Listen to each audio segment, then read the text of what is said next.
got here and I go, gee, I should have an LA. Places, everyone, places. On this side. Bill, you're our sergeant of arms. Is everyone seated? Oh, yeah.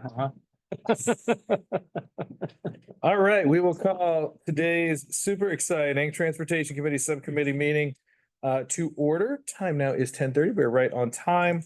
We have 90 minutes, so we'll try to move through this with some degree of discipline to make sure we hit all of our items. First was the agenda posted in a timely manner in accordance with state law. Thank you. Before we go to public comment, we have today a rare and special, morning, everyone. We have an AB 2449 motion we have to pass because we have section or supervisory districts 2 and 4 joining virtually. Are they online? Second district right here.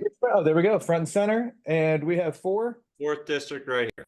All right, there we go. Okay, so I need a motion to allow to and forward to. Don't move. Second. Oh, who moved it? Butts. Mayor Butts Inglewood has moved. We have a second from Redondo. All in favor? Aye. Aye. Any opposed? Any abstentions? All right, you guys will be allowed to talk and vote. Okay. This time. Very well. Now we have public comments. We'll break them into 2 chunks. We have general public comments, which we will do here at the start, and then the remainder of our public comments are on the Inglewood ITC item, which is we've shuffled this around for attachment E. So we will take those comments at that time. So if anyone is waiting to give those, that will be approximately 11:05. So general public comment first. David, would you like to read the South Bay Forward one, or do we just take it into advice? I can read it. All right. On the list. That we did. Thank you. I have it. Okay, this is from South Bay Forward.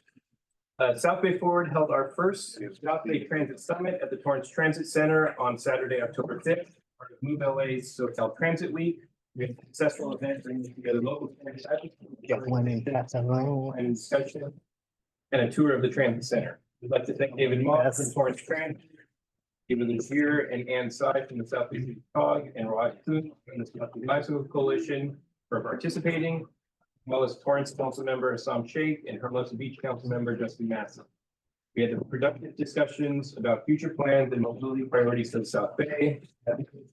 Make sure this enhanced bus service, bus lanes, and protected bike lanes around the South Bay. These solutions. They shared photo highlights and hope to make this an engage involved directly in the partnership to move forward on transit and mobility. All right, very well. That is public comment 1. Now there's one other general public comment. Is that correct? Yes, that is Holly. Holly, where are you? I saw you earlier. Oh, look around. Timer. Here we go. You have 3 minutes on the clock. I'm going. Timer, are you ready? 1 second. Wait for it. Wait for it.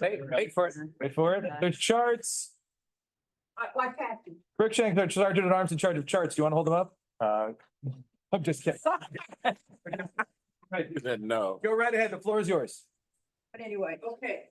This is Holly Osborne, Redondo Beach. Last time when I talked to the COG about the 405 project through Lawndale, I mentioned that studies have shown that freeway widening does not work in the long run to reduce traffic and in fact increases traffic and air pollution. Then I presented some maps of redlining because one of the Metro Board of Directors, You see that? Director Solis, had specifically said she was going to consider whether disadvantaged communities today had been subjected to redlining in the past. And the factor into account when considering equity justice, whether to go through with these projects. And this was the redlining.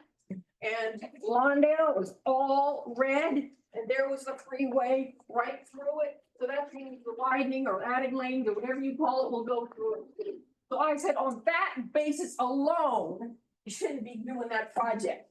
But then I went home, no, not I went home and I did more research. And there was another, I have another type of map, which I handed out, but wait a minute till I get to this.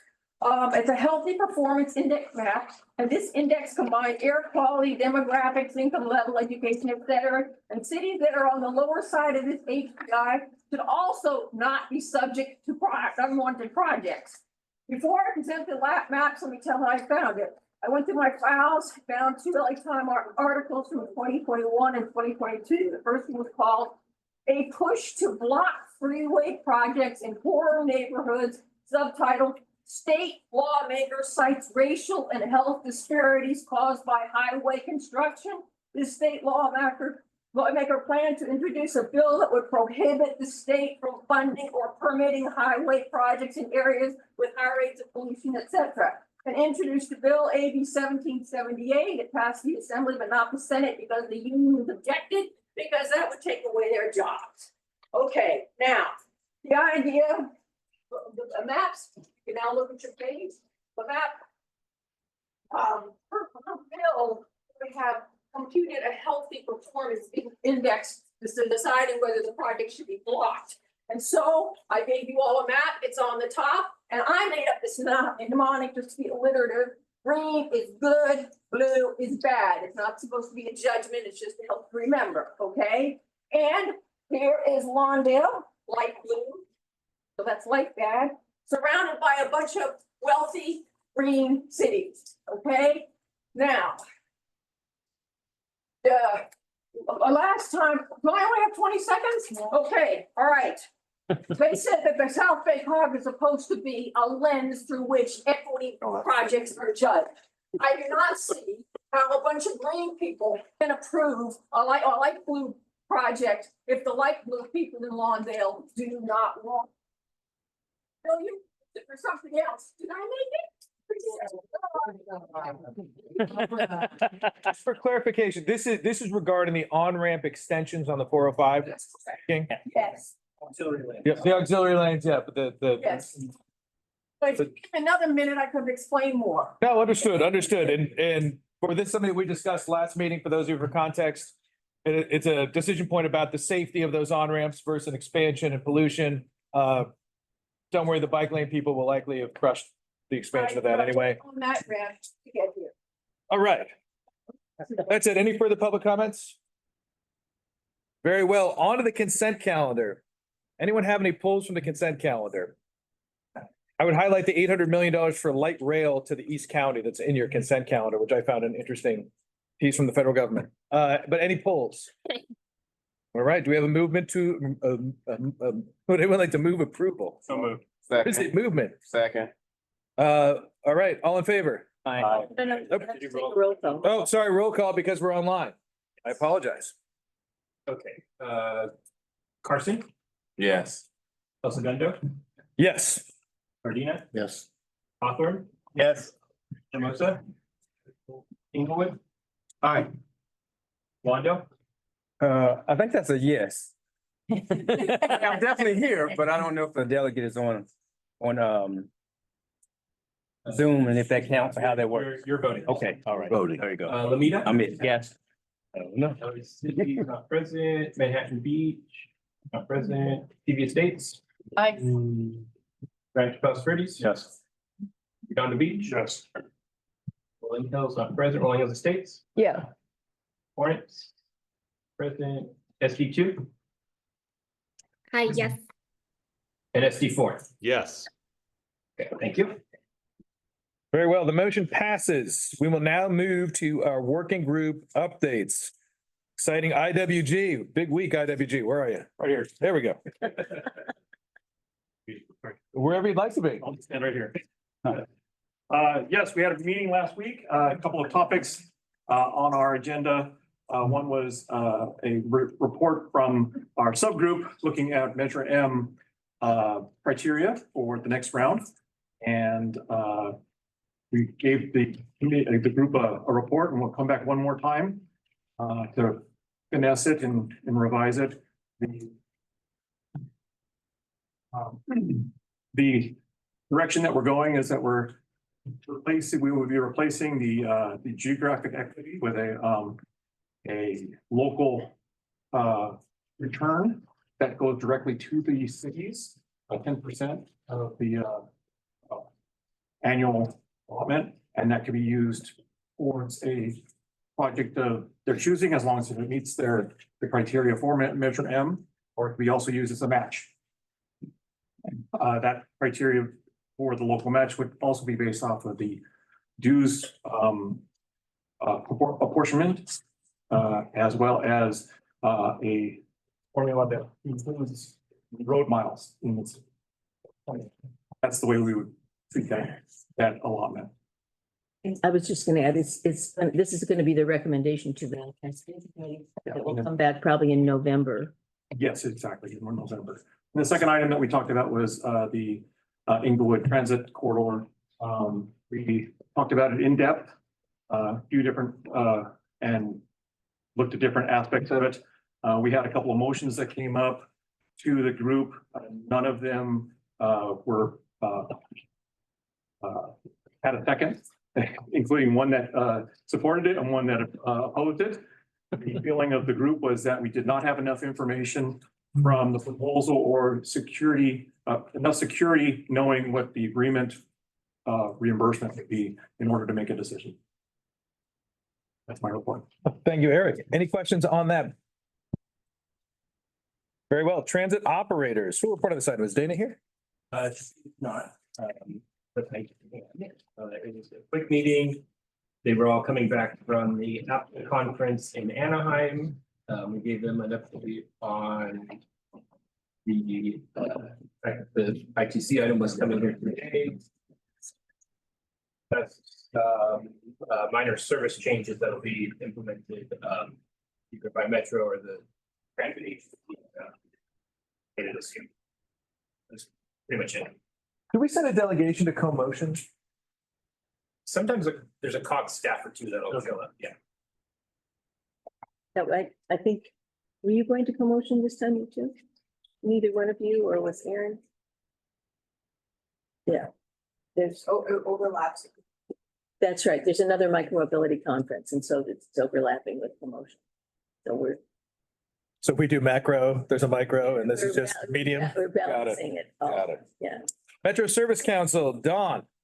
Yes, our meeting was very focused on the airport construction and local transit. We got a direct report on the status of the building at LAX, all $30 billion worth of it. That includes the APM, the automated people mover, the Conrack, the economy parking, and the roadway improvements. The Conrack is done. The automated people mover anticipated operation in early 2026 will operate 24/7, 365 days a week, 4-car trains, 280 people with luggage per train. Cars will come by every 2 to 3 minutes to move people along. The Metro Transit Center project expected to open for service later this year. And that'll be the major pickup and drop off area for Metro as well as other transit. The what used to be Lot C is now been into multi-level. That will be the second stop, the intermodal transportation facility. So there'll be economy parking, 4,300 spots. You can book online to get discounts. Otherwise, gee, I think they were saying it was somewhere $45, $50 a day. But don't quote me on that. Also, there will be new bus bays because the the City Transit Center is going to be moved closer into these terminals with the modifications. All the terminals in the airport are being redone. Terminal 2, 3 for Delta has been completed. Terminal 4, 5 for American should be done by early 2028. Terminal 6 for Alaska is done. There are more gates being built. They're being built off-site and moved in to the international terminal flyaway area. So that will be expanding as well. The core transit, they're building central core so you can get up to the 3rd floor where they're going to be the walkways between the two sides. There will be automation on those walkways. And that's where you'll get off on the people mover, walk into your terminal. Next, we got the C and K line operating plan update. There's one question that we're all want to know. When is it gonna go into non-revenue operation? What that means is that the lines will change over. What is now the southern portion of the C line that goes to the Bay Cities will now go straight up towards the airport and continue all the way around into Inglewood. However, there's a middle section that has yet to be approved by the CPUC. So you'll get a train going up to the Century Boulevard. You'll get on a bridge bus to the Veterans Center and then get back on the train. This has to go for at least 8 weeks before the CPUC can give the approval to start full revenue hours of operation. Only the board knows when this is going to take place. But they're not talking at this point. We hope to hear in the next week that we're actually going to start this pre-revenue operation because all of the line changes for our December shakeup are based on moving into these particular locations and serving those stations on the revised K line. Just know that when this occurs and going forward, if you are on the C line, it's not going to go to the South Bay. It's going to go up to the airport. It'll stop now at Century Boulevard. Eventually we'll go to the main terminal up there when the automated people mover is ready to go. And that site has been approved by the CPUC, that section. But you will, if you want to get to the South Bay, you will have to transfer at Century Boulevard onto the K line, which will then be able to take you south. And if you're going the opposite direction, of course, you'll have to do that in reverse. And that's pretty much all I've got at this. So did they give any guides? It said they intended 30 November was their target date for that. So obviously that's pushing if they haven't started the evaluation period. They've any. We're waiting for the non-revenue operation to start. Then it's got to be at least 8 weeks is my understanding for the CPUC before they will give their approval. I don't know if they'll give their approval exactly at the end of that. So it's questionable as to whether that approval will be done by first of the year, maybe sometime in December. We're all hopeful. And they think the extension to Wilshire is now 2041, is that right? Yeah, we didn't really discuss that extra extension going north, but that sounds almost reasonable compared to the speed of government. Do you have any other good news that you'd like to share? I think this is all good news because we're really close to this thing being the actual transit going to the airport. And that's going to change, I believe, the way that people move around in the South Bay.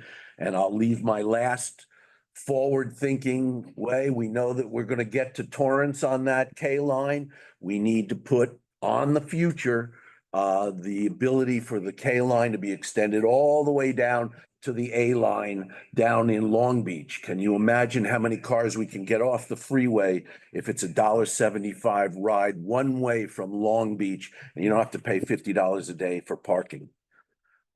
And I guess the only bad thing that I can say is that they're going to still allow people to go through the oval. So if you like traffic, you can go through the oval to pick up and PVE has a question for you, Don. Quick question for you. Did the LAX Metro tour get rescheduled?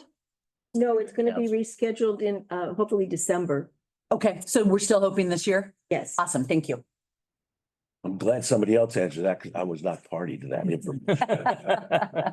Any further questions on Metro service? All right, we have 170 seconds to make up. Caltrans. Caltrans is. Good afternoon.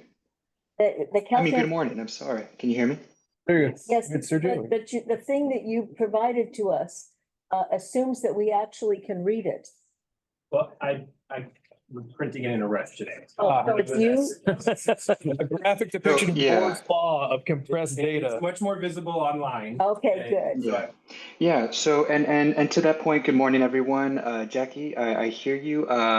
Internally, I brought up that item with our team and we tried to refine the information in a way where it's more understandable and digestible. So we broke it up by the phases from environmental design to construction, and we've eliminated the projects that are in closeout. So what I'm hoping to do by the next meeting is for these projects to have individual fact sheets because I know just looking at this, it gives you an RTL date and a completion date, but I understand that the work description is a bit limited. And also I know at least internally, our district really kind of looks at things through post miles. So we have a clear idea from where to where that goes. And I think on these fact sheets, if I can real quick, I'll share my screen. Give me 1 second so you guys can have an idea of what it looks like.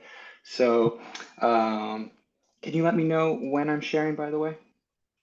You're sharing now, but I want to also mention to you that we appreciate your adding the cities. Of course, and we're updating it, so this is one project, coincidentally, this is on the sheet, it's called EA 30661. This is the project that's in Rancho Palos Verdes along Western Avenue. We did get a public inquiry from a concerned cyclist that takes Western Avenue. This project is in construction and. It's no better. I need this. Come again? It's still not visible. It's just very small, but please go ahead. Oh. Anyhow, it gives you a highlight of the locations limit background, the work involved, the benefits, concerned communities, state and federal officials, city community, the supervisors, obviously the South Bay COG, and other interested parties. And we kind of have a summary of the schedule of when it began, completion, and total programmed project costs. And we have a brief map here that we've included to kind of really highlight the work that's going to be performed. And those are the post miles that are listed up here, 0 to 8. So like I said, for the next transportation committee, I hope to have these items attached as part of it. So the team members can review the information. And if there's any questions about the projects, hopefully the fact sheet will give them enough context. I know it's been a little hard lately to kind of follow the project list that we've been sharing. So I'll also try to make this more visible in a way where we're able to put it on a bigger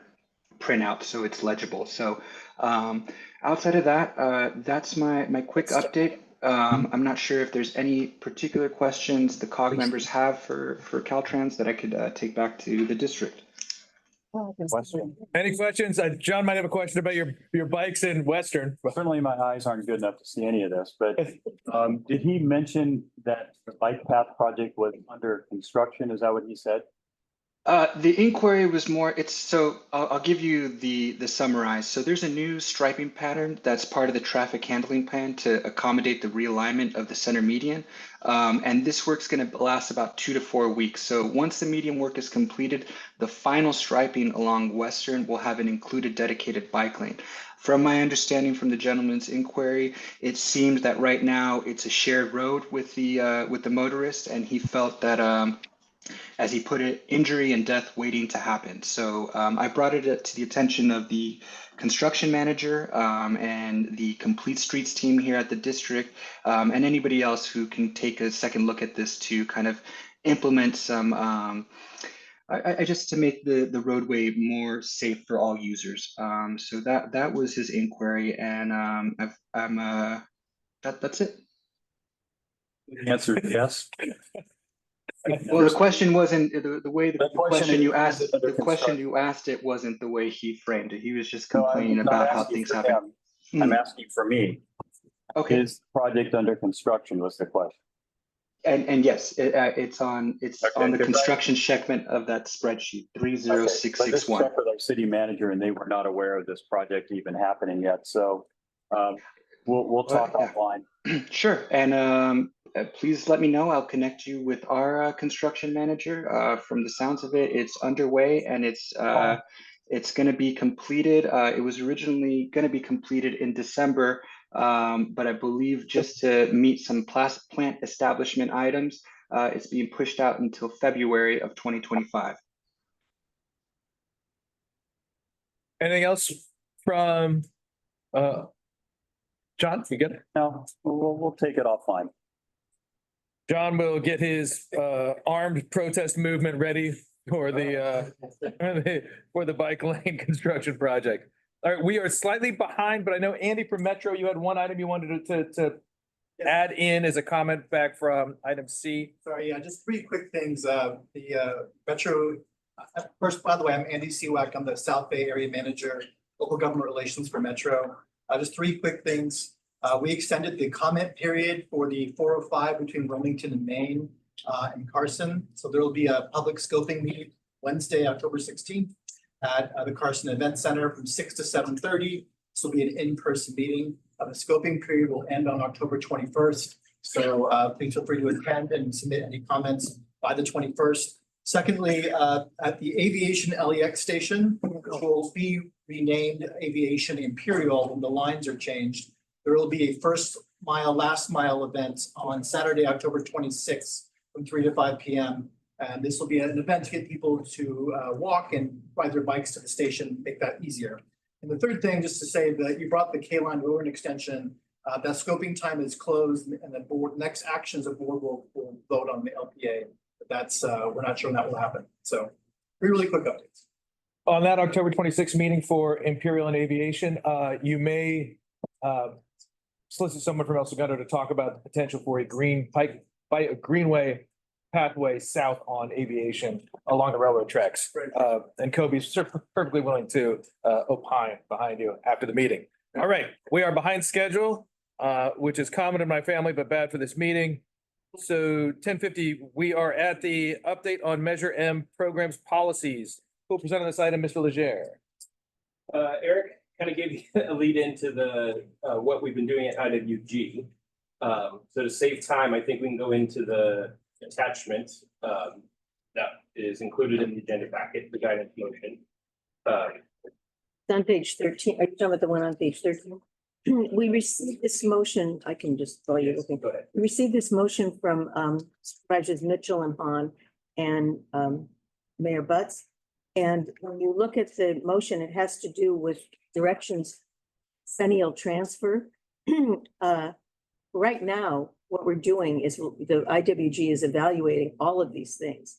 And so the recommendation from the staff is that because it isn't time critical, it should be included in the deliberations that the IWG has so that they can incorporate any of this guidance into whatever they might want to do. It comes back to you in November. So Jackie, if I could jump in here, I could give some preface into the motion itself. Let me, if you can hold off for that and let her finish, and then I'll come over to you. Thank you so much. So our recommendation is that we refer it to the IWG so that it is included in all of the recommended changes that they might have for the Measure M program. That's it. All right, District 2, your comments. Appreciate it. So just to give a preface of the motion, I hope it's in front of you so you can look on through it. I think all of you have been in contact to some degree with the city of Inglewood where they've walked you through some of what's coming up for the COG and the region over the next several years. They walked me through the same thing. Looking at that, it became really clear that there is a lot of things, a lot of funds that are uncommitted that could be committed. And that especially considering our conversation in this body last month, where I think we all talked about Let me know when he pops. working for a regional lens, working for the good of Gardena because that helps the good of Lomita, because that helps the good of El Segundo, and how all of your regions are interconnected. So the thrust of that motion was really to get at, can we be ready in time for the Measure M decennial to start talking now about, yes, equity as a criteria, but also about how we create that regional lens for transit projects that are important for all of your neighborhoods, all of the jurisdictions and the constituents you serve. I'm willing to bet that each of you have gotten some sort of request from your constituents about a stop sign, about a roundabout, about a speed hump, and all of you are working really hard to get those things in. Willing to bet a bunch of you have some transit dependent riders who need some bus lanes, who need some bus infrastructure, some bus shelters to help make their use of the system honestly more dignified than what it looks like now. I'm sure you've driven around and seen some person in the heat with a bunch of groceries at a bus stop and must have thought yourself, there has to be something we can do. Same thing, I think, with a lot of your communities looking at open streets programming and trying to figure out, why can't my neighborhood have this? So that was really the thrust of the motion itself. And I do have to push back a bit. I know that IWG has been working really hard on this. And I know we have some fantastic staff represented there, but the motion itself does call for a report back So I'm not certain we need a report back on whether or not we can do a report back to give the IWG a little more direction from this body. So that's where I am. And that's like what I to- wanted to introduce to you all here. I'd like Thank to you very much. One other staff item from Jackie. I'd like to respond to the extent that the. Speak up, sorry, when this thing goes, we. Sure, I'm sorry. IWG is your public works directors. They are the ones that know what projects are programmed in your cities. They should be the ones in our process at the COG that look at this kind of thing and decide whether this is the way to do it or not. The history of our COG is that we do not tell cities what they should do. We ask cities what they're looking to do. And so I would start with the IWG, have them put this in their process, and then come back to you. If at the time it comes back to you, you don't feel it addresses all of these issues, then you can say to your public works directors, let's do it a different way. But give them the chance, who know the projects that you have, to look at this first. And that was what our motion, that's what our direction and staff recommendation is. Oh, if I could jump in real quick. I don't. Excuse me, ma'am, we have Mayor Binglewood has a question. Something. So is that what we must do, or is that just your recommendation? It's a staff recommendation. I haven't finished. So do you guys tell us how to think, and do you tell us how to look to the future, or that's just what you want? Oh, come on. That's just ridiculous. What's ridiculous? What's ridiculous is that we have a process at the COG that goes through the IWG, your public works directors. I'm not here telling you what to do. That's exactly what I'm saying. This motion says you should do a planning process right now on bus infrastructure, pedestrian, and open streets. I'm saying, why don't you take it back to your public works directors, have them come back to you, have cities discuss it, and then decide. That's what I'm saying. And that's my recommendation. I'm here only to recommend. I'm glad to hear that. Anyone else? Mr. Chair, could I speak on this briefly? District 4, yes, please. In the interest of time, please be concise. Of course, absolutely.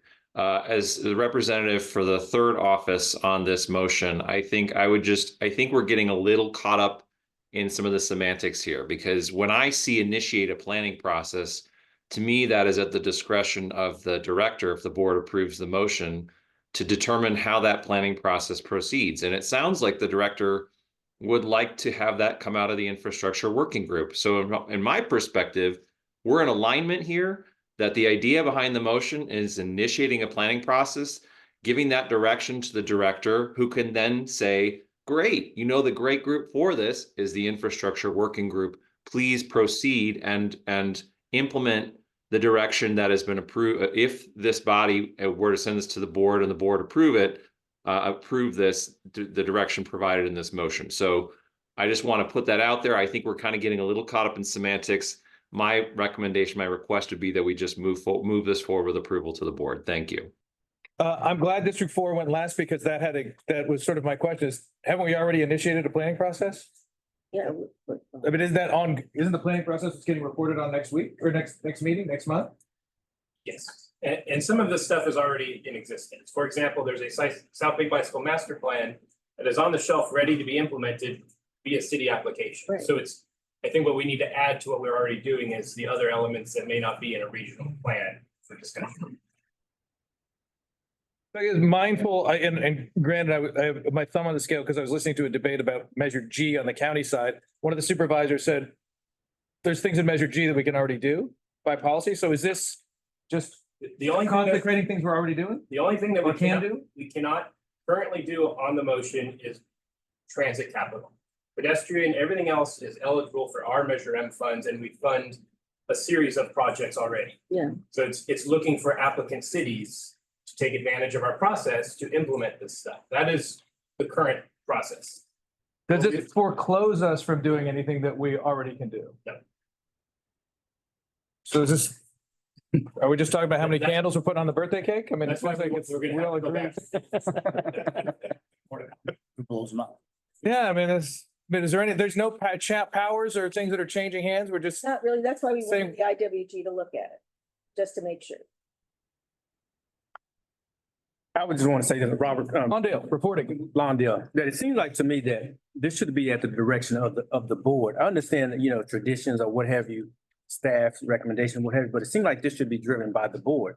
I'm not saying whether it's good or bad or indifferent, but it seems like this should be a board call, the process itself. That's all I have to add, because it seems like it should be a board call rather than, the staff call. Because we in our city, at city council level, we give direction and we say, well, this is how we want this to undergo, whether we have a different way of doing it in the past or not. That's how we traditionally do it. So I don't know why it would be different from this board. The recommendations to go to the IWG. That's. I understand it's a recommendation, but I'm saying it's a recommendation, but even on the city council level, we don't necessarily have to take recommendations. We can say, this is the route for which we want it to take. No one has ever said you have to take recommendations. So for clarification, right? I think back to your point, right? So we've said, hey, IWG, go look at this, right? That's what we've asked them to do, and they are doing it, right? So they're gonna come back with a input, if you will, right? But back to your point, it's gonna come back to the transportation committee and will end up with the board. Is that reasonable? Right. So it's gonna go there, right?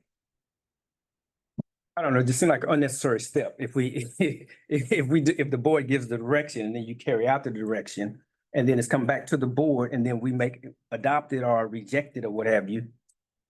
Redondo. I just have a question that doesn't really weigh on whether to approve this or not, is the IWG is the Public Works Directors, right? All right, now, they take their cues. Let's say we ask our Public Works Directors to come up with a master plan 5 or 10 years out for these bus infrastructure, pedestrian safety, open streets programming. They can do it, but ultimately it's up to the policymakers on the council to decide to vote for those things, right? Move them forward. And so I don't get how these public works directors, like I asked him to put together a plan, tell me what Redondo Beach needs for the next 5 years or 10 years.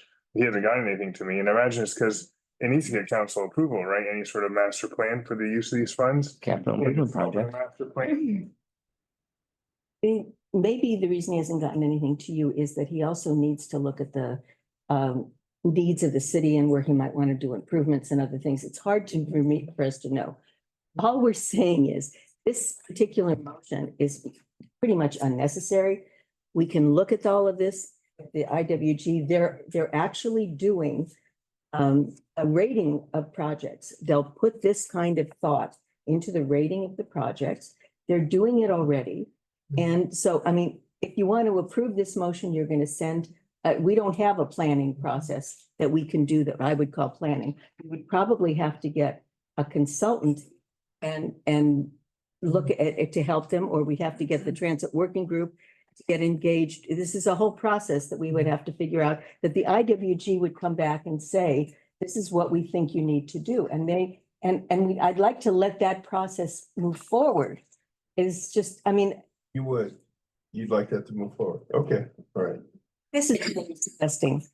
I mean, I make recommendations all the time, and you're sitting here objecting to the setback, and I'm saying I'm making recommendations. Clear that you want that to move forward. I'm not going to quibble with you about this. Redondo. Maybe, so should this also say like that the cities go ahead with the planning process for Yes. for amendments during the Measure M decennial transfer? That would actually be more in keeping with our process, because our cities bring us the projects. Because If you want the councils cog. wake up to the fact that they need to plan for this 2 years out, right? So. I think they already do that. We don't have it on our radar, right? Like, Oh. we're not talking about it in Redondo Beach. Not everybody. Coming up, and we need to plan for how we're gonna spend Measure M monies and how we're gonna.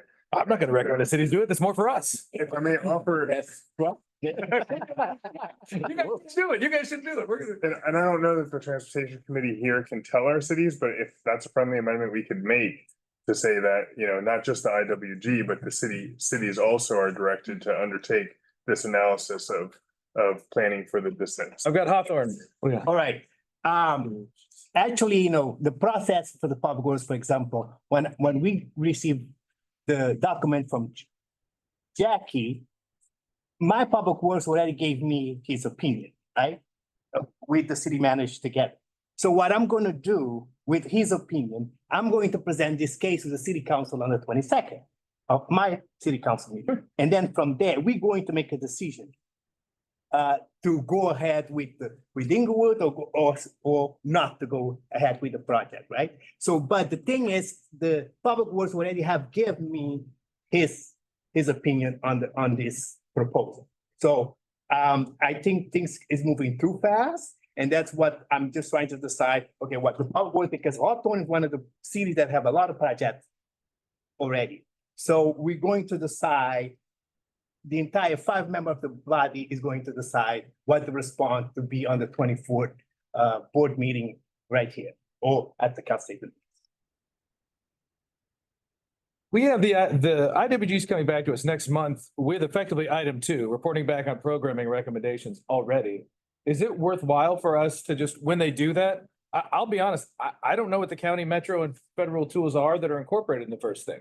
I don't know what those tools are. And if this thing is just asking us to incorporate those, I mean, they're not in here. I mean, I'm not good, bad, or indifferent. They're not in here. Does it make sense to just, as part of the planning process we're already doing, have this be part of it? I hate to sally with more stuff for that report, but I mean, for all I know, this is totally worthwhile to do. I don't know how it doesn't feel like it differs much from what we're already doing or already have them doing. So we could generally be in agreement with 2, 4. Oh, we got more hands up. Oh, sorry, 2, I had my back to you. Go ahead, District 2. Luke, you had your hand up first. Okay, thank you. Just to add some clarity in that, just to answer your question, council member, in the preamble, there's a list off of a couple tools. You got the federal Justice 40, you've got the county's anti-racism, diversity, and inclusive initiative tool, and the Metro Equity Focus Communities. Those are a couple tools. Many of them are actually already being used as part of grant processes. I honestly dare you to try to find a grant these days that doesn't use some sort of tool like that or similar to that.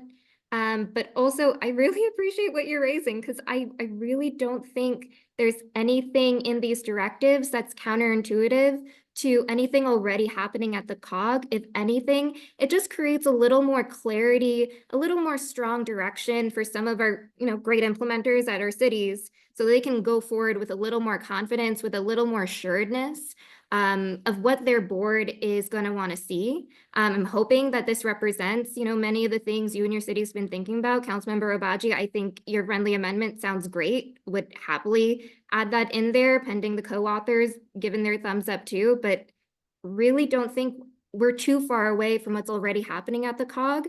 I do think it gives us a little more specificity and honestly a little more sophistication in how the region, the county, the state, and the nation is running itself in terms of where transportation is moving.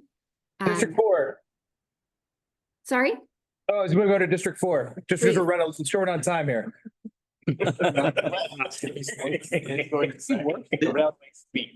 This co-author would welcome the friendly amendment request from Councilmember Obagi. In the interest of time, and I'm not sure if this is out of order, but I would like to go ahead and move the item for support to send to full board on the 24th. We have a motion on the floor. Do we have a second? With the friendly amendment? Yes. All right, second. Can I just ask that you have in your friendly amendment that cities be directed?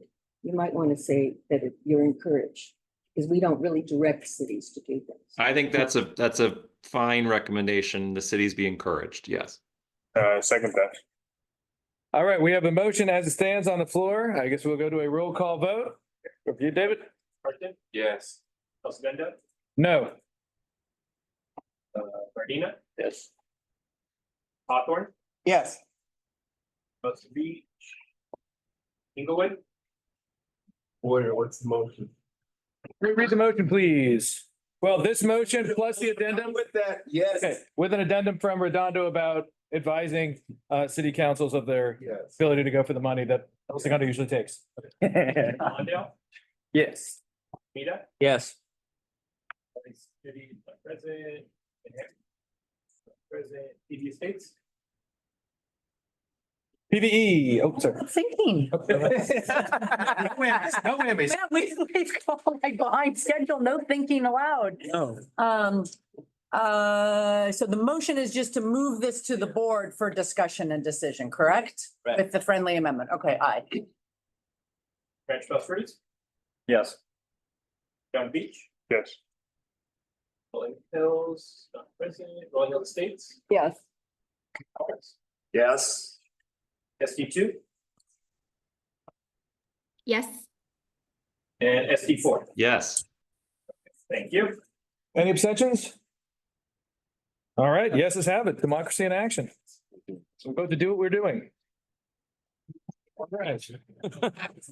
We are now trailing by 20 minutes. All right, Redondo Beach. You measure our funding. There's You better. an item in your agenda packet. Normally, we do all of these requests at the beginning of the year with an action in February. The city has been going through an extensive right-of-way acquisition process for this project. There was a court decision that allows them to move forward. They are requesting the COG board act on this item now so that Metro can incorporate the action into their mid-year action in December. This is for a Measure R project that has been on the books for a little while at this point. But part of the court action is a request that the project be finished within 12 months. And so they're asking us to take this a little bit out of cycle, allow them to essentially meet that time frame. Any questions on this? This is the one I mercilessly pick on every time because Redondo's not here. Is the right-of-way acquisition for a turn lane. Slightly older than the Big Dig. but slightly- Mr. Chair, I do have a quick question because I did not see this in the staff report. How much has this project been so far? Good question. Let me pull it up real quick. More than 3, I think. So this be a 50% increase for right-of-way acquisition on this northbound right turn lane? Sounds right. Okay, Yeah. thank you. I just didn't see the staff report, that's all. So far, the project's received 3.457 million for design through construction. And this extra amount is specifically for the right-of-way process. And there's a DTSC component too, right? Because it's a gas station. Yeah. What was that? It's taking a right turn through a gas station or a former gas station. What was your? Oh, there was a gas tank issue, part of the cost driver, a fuel tank underneath. Or maybe theoretical. Redondo would like it approved. I'd ordinarily say this is staff recommended, but I'm not sure that's a good thing to say in this. Do we have a second for Redondo, Redondo stuff? Second. All right, we have a roll call vote, please. Carson? Yes. Bendo? Yes. Radina? Yes. Hawthorne? Yes. Mimosa is not present. Inglewood? Yes. Lawndale? Yes. Flamita? Yes. LA City is not present. Manhattan Beach is not present. TV Estates? Aye. Ranch Valsverdes? Yes. Redondo Beach? Yes. Rolling Hill is not present. Rolling Hill Estates? Yes. Torrance? Yes. SD2? Yes. SD4? Yes. Okay, thank you. Any abstentions? Very well. Gas station 2041 will continue. All right, now the city of Inglewood, additional Measure M funding for the ITC. In the interest of time, most of us are abreast of the rudiments of this, so if I can hold, I think you have a presentation. Can we try and finish the presentation by 11:25? Because there's gonna be a ton of Q&A, and then it'll give us about 20 minutes of Q&A on it. Does that work? We'll do the For a minute, best we can for $500 million. But then, Do the best we can. all right, it's a short school day on Monday, so we gotta get done by noon. All right. Who will present on this matter? Here, Butts. I would, and Lisa will. Very well, the floor is yours. First of all, you guys, I want to thank you for the opportunity to discuss the project. But I'm going to take about 2 or 3 minutes to help you understand me a little bit better. Okay? So, unlike most elected people, I had never held elected office before I ran for mayor. I ran 4 elections, 2 for the temporary seat, Yeah, primary runoff for the permanent seat. The only one I won was the runoff for permanent. Okay? Give you an idea. Then I got into office. Now, I was a department head in 3 cities. And I'm used to staff recommendations, okay? And here's what I found staff tends to do. They tend to maintain their kingdoms.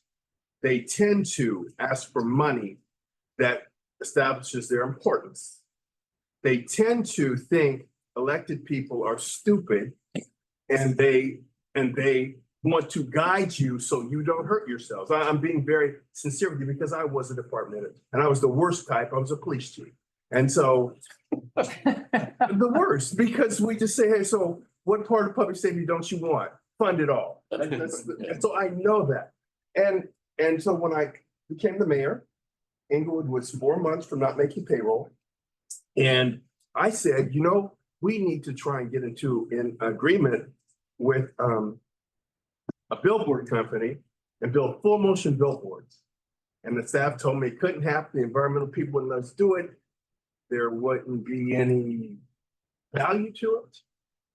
And I said, well, I'm going to reopen the forum. I'm going to try and get a basketball team. And I said, so we're going to do this. So we entered into an agreement to have WOW billboards build us billboards on our land that we own, split the profits 50-50, and they populated them.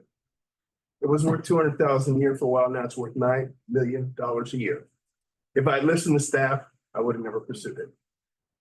Then I said, let's contact Madison Square Garden, see if they're interested in rehabbing the forum and having a West Coast presence.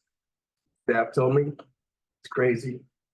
They'll never do it. No one's ever coming back to Inglewood. It's too much crime, too much poverty, too many gangs. And Madison Square Gardens would never be interested in coming here. A year later, they'd spent $140 million. We spent our last $18 million redevelopment money, $158 million, redid the forum. Within 1 year, the forum was the #1 concert venue in the state of California, #2 in the country, #3 in the world for booked events. Okay. Then I said, let's try and work with the NFL and see if they are interested in this 298 acres that we have that is laying fallow, that was Hollywood Park. And for a year, everyone said in the media that they were just using us as a stalking horse to get a better deal from St. Louis, including my own staff. And after a year, the Rams were in Inglewood, joined by the Chargers. And then I negotiated with Steve Ballmer, and then the Clippers came. So what I'm saying is not to say that I'm great or anything like that. What I'm saying is that staff come from the typical political model. The political model in this country is not designed to move fast. It's designed to do great things. It's designed for everybody to get their input. And a lot of times, that's why, Jackie, I wasn't really poking at you, but I wanted to make it clear, is that I really don't feel that staff have the grand vision for things. There actually is no recommendation. Elect you in a representative democracy, you're electing people that they feel have a better sense of things. And if you limit yourself to the thoughts of smart people that do the same thing over and over again, then you'll do the same things over and over again. So now I hope you understand me a little bit better. So yeah, I'm cool. Okay. So here's I get to the get right away. Here's what we're here to ask for. $385 million to complete the funding for the base project, and then $216 million, which is not to be spent, but it's a backup in case there are overruns. And we will pay that back through revenue generated by our climate resiliency district, which my people will explain to you.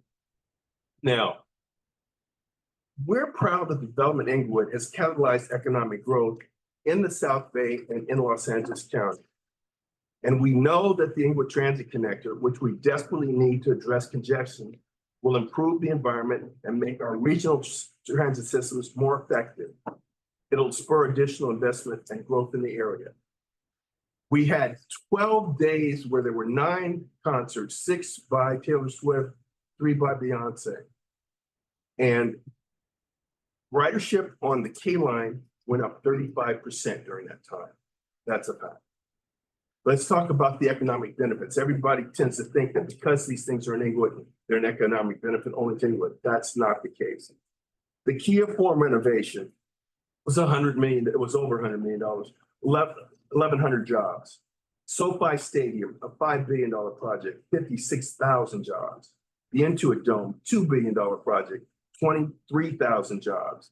And it's estimated that the ITC at $1.9 billion will be 17,000 jobs. Total direct investment in this region, because they have to buy materials, they have to employ people from throughout the county. And the total investment was $9 billion. Now, there's a thing called the circulation value of money. It isn't just that the workers get their wages and keep them and put it in the bank. No, they spend the money and they buy things, and they buy things throughout the county.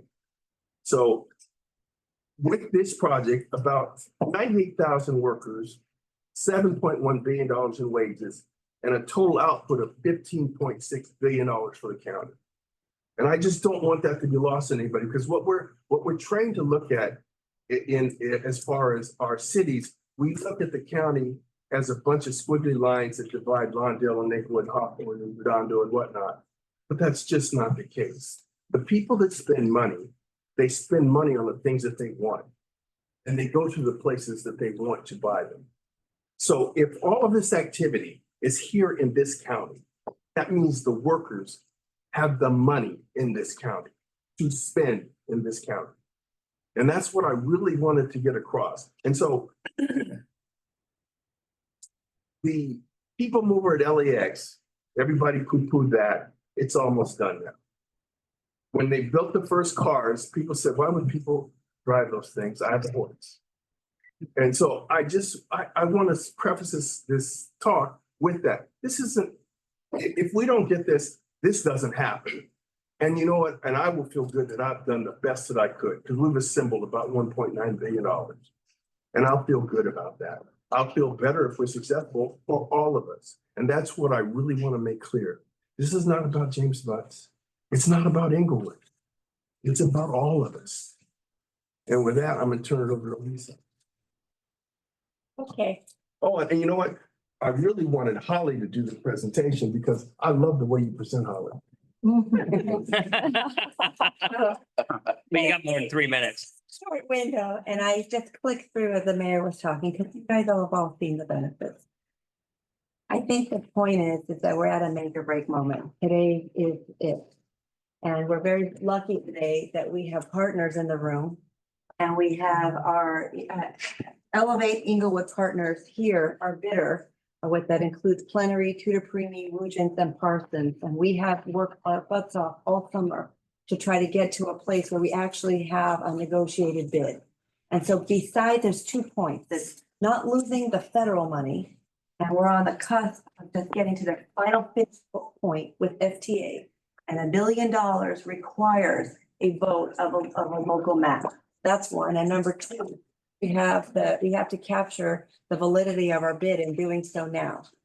So we have different folks here to answer questions, because I'm sure there's a lot of conversations. We have Ryan Yakubic, former CFO of LAWA, who helped deliver the whole transportation plan at LAX.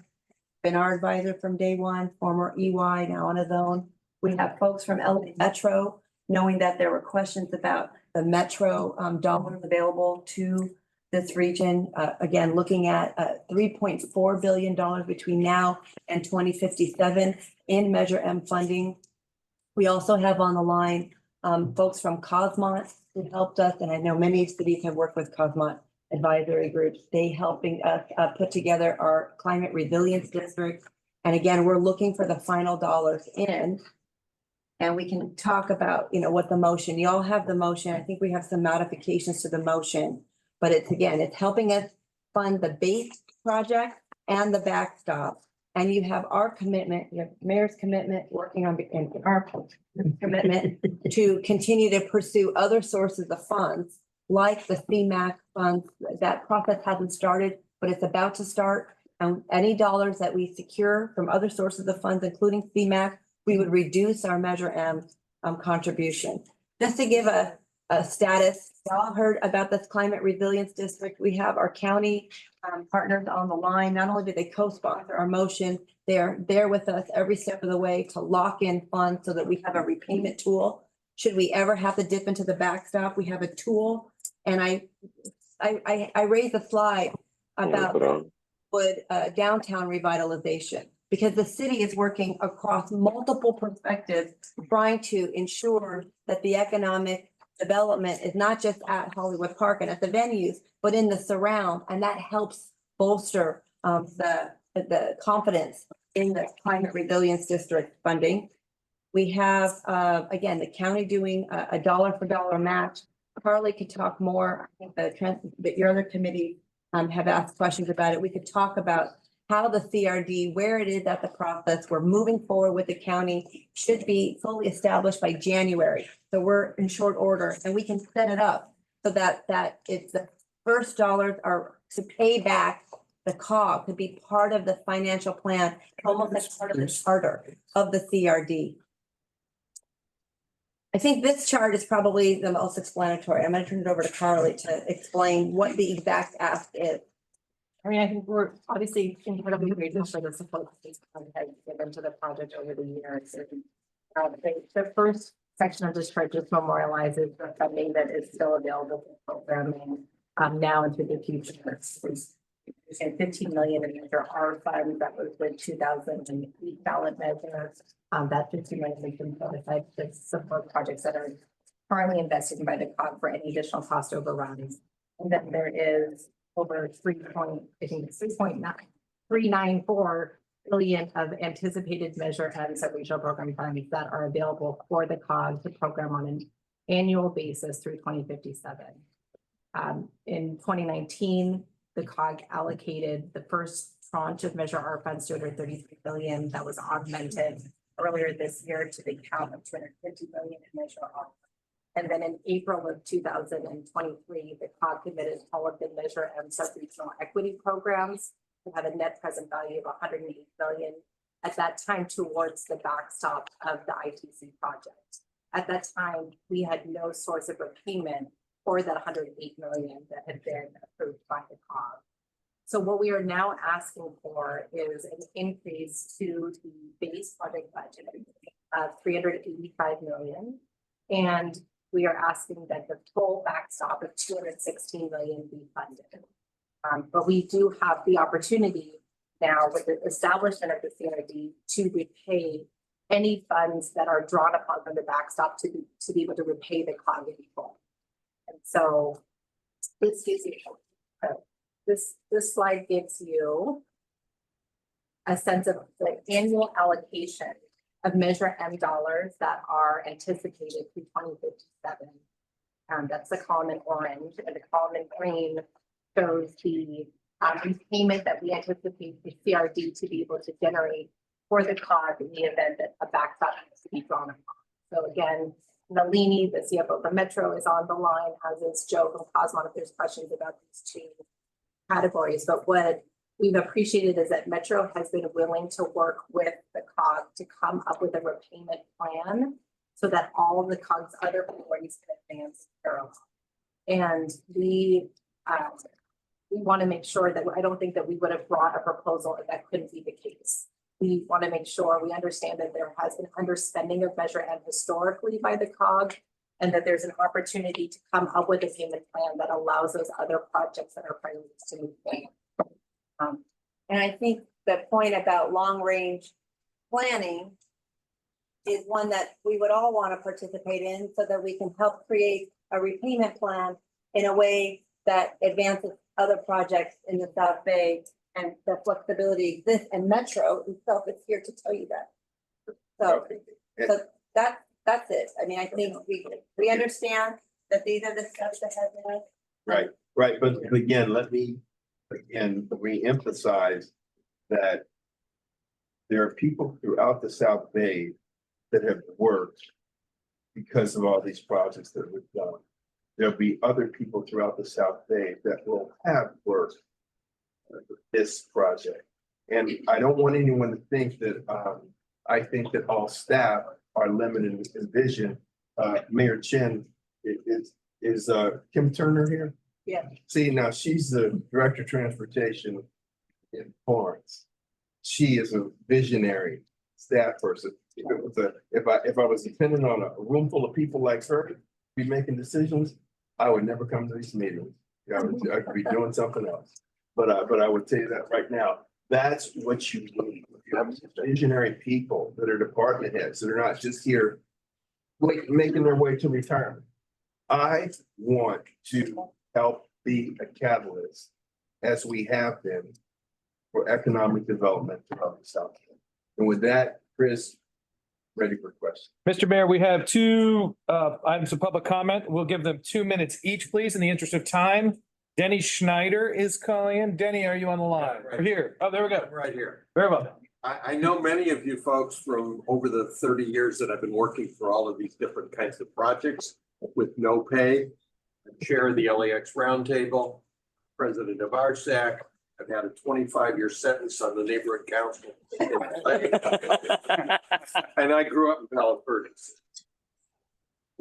I'm here just simply to tell you that it's a good idea. I also, by the way, had a 4-year sentence on the Train Leadership Council with MTA. If we're going to have a transit system that works, we need to have it big enough and effective enough that people will use it. And that's the reason I am here. We need to do this. It's that simple. Thank you.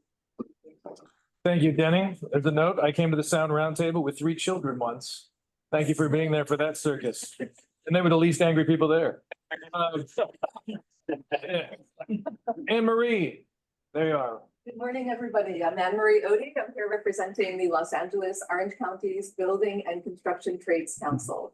8 years ago, we went to our members, who are hardworking, working class members of all of the cities and communities of LA and Orange County. And in LA County, we asked them to vote on their own grocery bills, on their own gas bills for Measure M.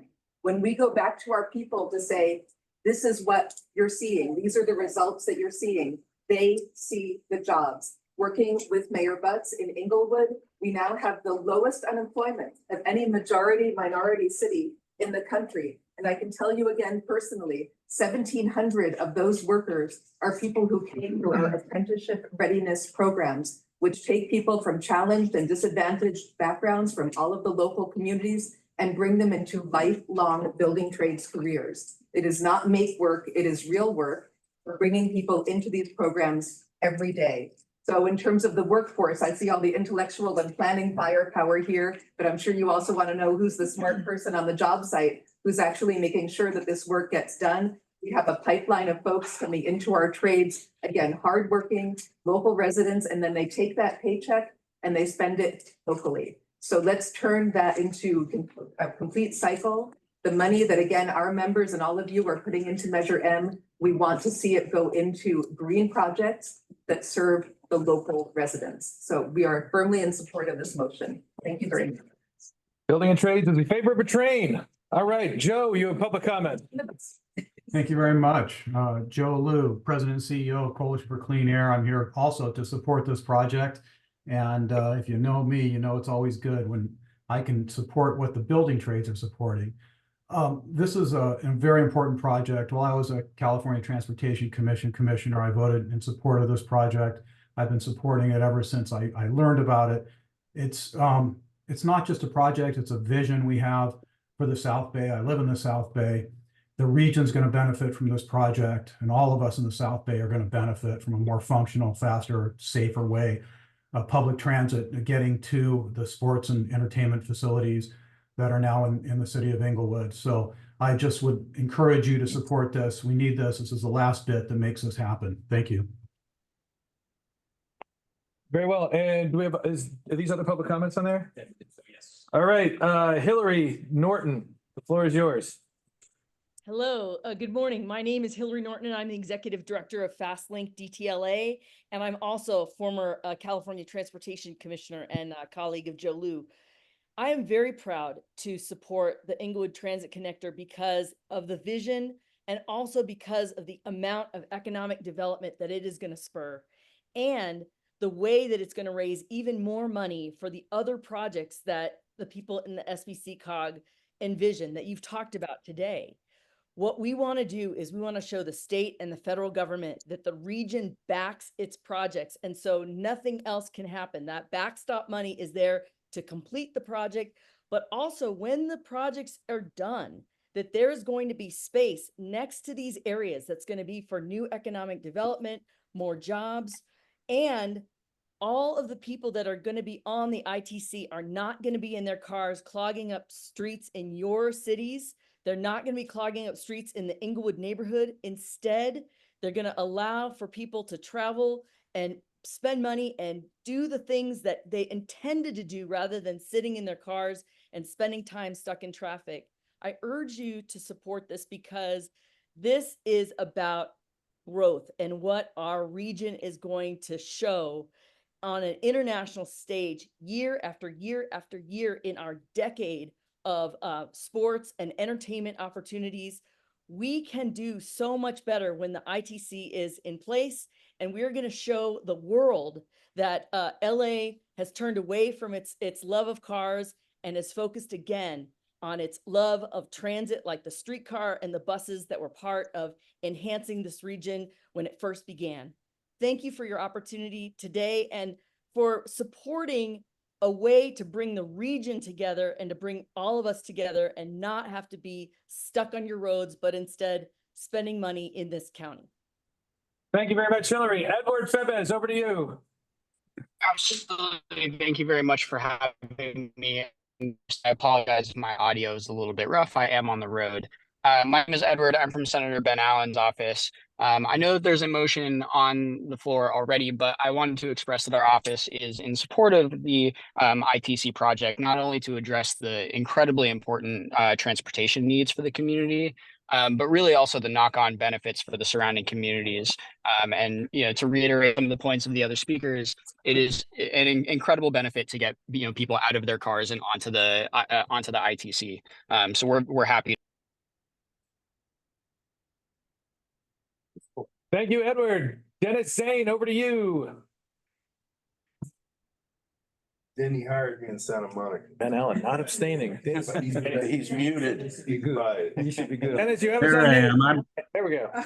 I got it. Denny Zane, founder of Move LA, one of the conveners of the Measure R and Measure M coalitions that are generating the resource that we need for all of this transit system development. I want to share with you that we are enthusiastic about this project. We think it helps to fulfill the dream, the mission of both Measure R and Measure M to create in Los Angeles County a world-class transit system, and a world-class transit system must take us to our key destinations. And in Inglewood, we are seeing one of the centers of destination developing. It will be both a transportation benefit, mobility benefit, reduction in vehicle miles traveled and traffic congestion. It'll be a benefit for clean air. It'll be a benefit for climate, and there'll be a benefit for jobs for all those construction workers and all those other people who will benefit from the economic activity that this project will create. I want to thank and applaud the efforts of Mayor Butts. Jim, congratulations on your efforts. I hope this committee endorses this proposal and moves this project forward. Thank you, Dennis. William Mitchell, over to you. Good morning. My name is William Mitchell. I am with Assemblymember Tina McKenna's office, and we are here in strong support at this critical moment for the ITC, a project that promises to benefit the entire South Bay region and bring thousands of jobs to our area. Importantly, this motion does not hinder other South Bay projects. It ensures that they can proceed while moving the vital infrastructure forward. The state of California has already shown its support by investing $500 million in the ITC. Now we're here at this final step. Let's choose progress for our region and move this forward. Thank you. Thank you. We have one more in the room. Kim Turner, over to you. Good morning, everybody. Kim Turner, Transit Director for the Torrance Transit System. I just want to let you guys know I'm in full support of this. What we're trying to do here in this region is create a world-class transportation system, not only for the South Bay, but for when the Olympics come here. And in order to do something world-class, you gotta do some world-class things. We just can't do the ordinary bus rail. Let's do something exciting. And this ITC is another form of mobility that's gonna make us rise to the top. So again, with Torrance Transit providing service to the SoFi, we know that there's a lot of traffic there. We're trying to get as many people as we can during the games, during concerts. And we need more help, we need more buses, but if we have an ITC, that can also help. So again, we're in support. We're here to help Inglewood do whatever they can. I know Stephanie Wiggins is looking for a world-class system. She's bringing us all on board. So we gotta make it work. And that means thinking outside the box. Thank you for that compliment. I'll pay you later. You're absolutely right. We gotta do things different. It's old school is no longer a good thing, especially for the young kids. I work with a bunch of millennials and they're like doing fantastic things. So I want to make sure that whatever Torrance Transit does is great. So I tap into their energy and their knowledge and what they like, and that's what we do. I'm quite sure the ITC is going to be something everybody's going to enjoy. Thank you. All right, that concludes the public comment on this matter. Point of order. I think there's not a referendum on the relative value of the train. I think we're $400 million into our collective support. This is a funding mechanism. And next we have the staff presentation portion of the show. We have 15 minutes left in our scheduled meeting before the steering committee comes up and takes our sandwiches. Over to you. Okay, well, I'm gonna use a little bit of prerogative to just respond to Mayor Butts that I think you are a visionary, Mayor Butts. But when I was in public office, I was also called a visionary. I obviously didn't build stadiums.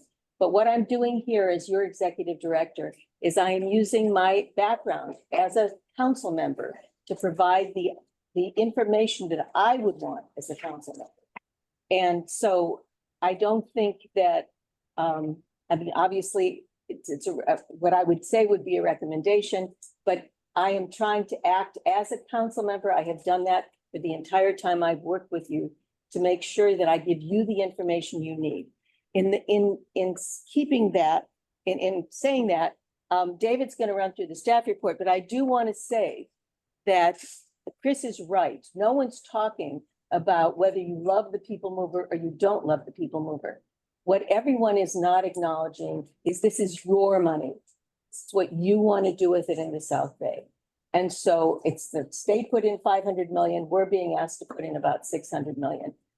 This is your money. And that's what I'm trying to bring out in David and I in the staff report and in explaining what your options are. So David, why don't you go through this and then maybe I'll say something at the end as well. Sure.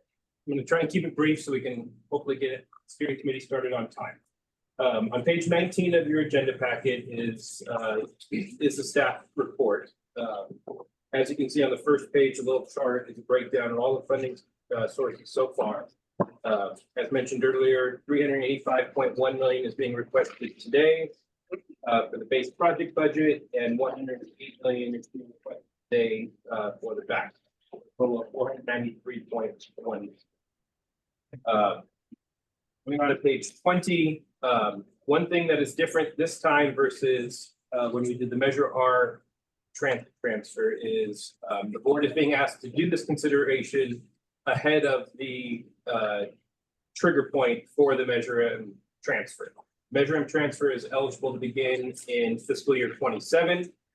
We did the Measure R transfer after that point, that date in the Measure R ordinance. We list out the Inglewood proposal down below that. As you'll see, they're asking for two exceptions to COG policies. First is the 250 million funding cap for any one project. And as a note, the Measure M equity program set funds were never considered as part of that cap. So technically the ITC has already received 358, but that 108 SEP money does not count towards the cap. They are also asking for an exception to the local match policy. Our current local match policy requires an 80% local match on the increment of costs over 75 million.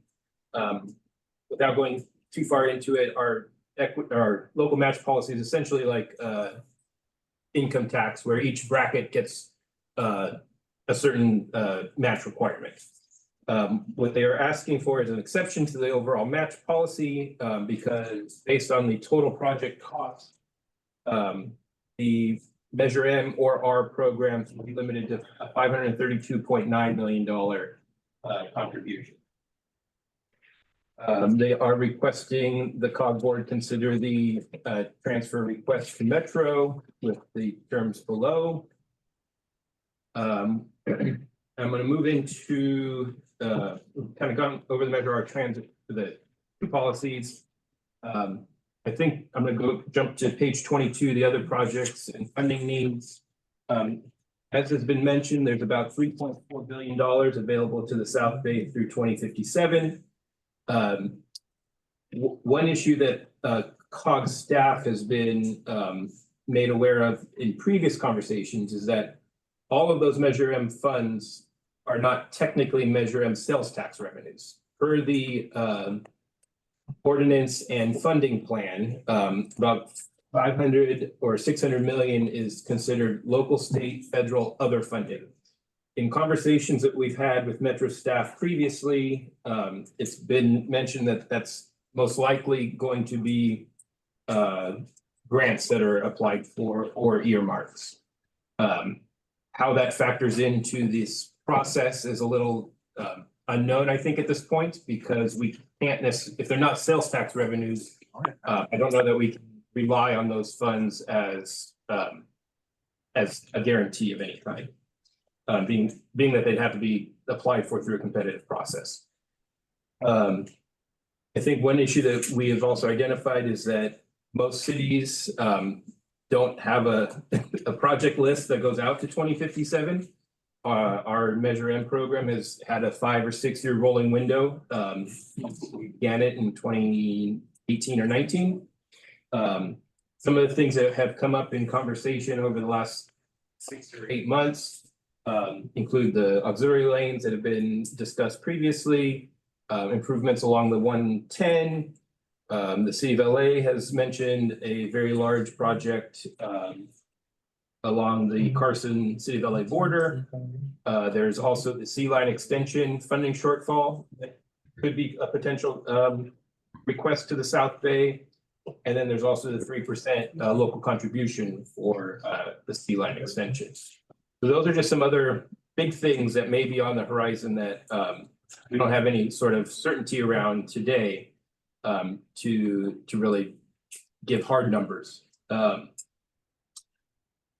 Let's see. We go into, we did an analysis before all of this as we were starting the Measure M MSP selection criteria discussion, where we laid out how much funding each city has received historically from Measure R Highway, Measure R Transit, Measure M MSP, and Measure M SEP, the equity program. We laid out some of the percentages. As you'll see, Inglewood has received currently 34.87% of all of the funding program. Caltrans has received about 17%, and it's Caltrans Metro because they partner on projects. Torrance has received about 12.9%, and City of LA received just under 10%. If all the other cities together have received 25% combined. If the request that is on the floor today is approved, that will increase Inglewood's share to 53.48%. And as noted, that's from 2009 through today. Funding program, not funding available. That's just of the money that the COG board has programmed. Those are the percentages. Go into the difficulties in kind of forecasting what the impact of this would be, just because so much of it is subject to further discussion. It's hard to say exactly what the per year cost will be. It's obviously, as noted, subject to interest rates and whatever sort of repayment plan the COG board would agree to with Metro to repay the funds. But it will be the 493 $493 million plus interest that is paid back to the Metro. Go down to the repayment of the backstop, as mentioned, Inglewood is forming an a CRD with the county. The CRD would repay any of the backstop funds that are used with interest. And as they mentioned in one of the slides, they have a repayment schedule for that. And then we go into the actions that the COG board would have to consider and take. I think the biggest one is that whatever action the COG board would take today is a non-binding action. Our legal counsel has found that the current board cannot obligate a future board to what is essentially a legislative action. And we include the legal finding in the packet. And all of this could be subject to a different COG board coming in and changing their mind down the road, or Metro goes through with it. I think that's all of it in a nutshell. Jackie, feel free to add. I have two things I want to add. One thing I think you should all know is that we got $900 million in Measure R funds. They're all used up. I mean, we haven't had a new project solicitation for the last couple of years, I think. Since we did this transfer. Right. And then the Measure M, we haven't had a new project solicitation. So the fact that we haven't used our funds doesn't mean that we don't have projects that your cities come up with that obligate those funds. I would say we have used our funds because that's why we aren't doing new projects. Right. They're fully programmed. Right, they were fully programmed. Wait, I'm not done yet. So the fact that we have funds in the future is what we're all relying on for the projects that you have. The other thing is, the issue of the binding has been bothering me because I tried to explore that with our attorney and with Metro. The issue of binding these funds means that it's non-binding. If you vote on this, we will have to then decide how much money we have left. That's all going to be based on cash flow from the project, because we're going to have to decide every year how much the project needs, how much we owe Metro, what the interest is, what we're going to have to pay, and there's going to be a trade-off of how much money we're going to have available for each project. I've asked for cash flow projections. We do not have them yet. They've said they're going to make them available to us. But unless we have an agreement with Metro, which Metro cannot enter into with us until we all know these things, then we don't know how it will affect the program. So I just wanted to say that. And I would just end with, once again, the project might have a lot of merit. You might see it as having merit, but this is your money. And if it's a regional project, I think there's something in the staff report about asking the region to help support it. Mr. Mayor, one moment. I have a private question for the staff report. Do we have, when we allocated $108 million of Measure M previously, there were somebody's got whoever's online, can you please do in their mute. We're getting that. Okay.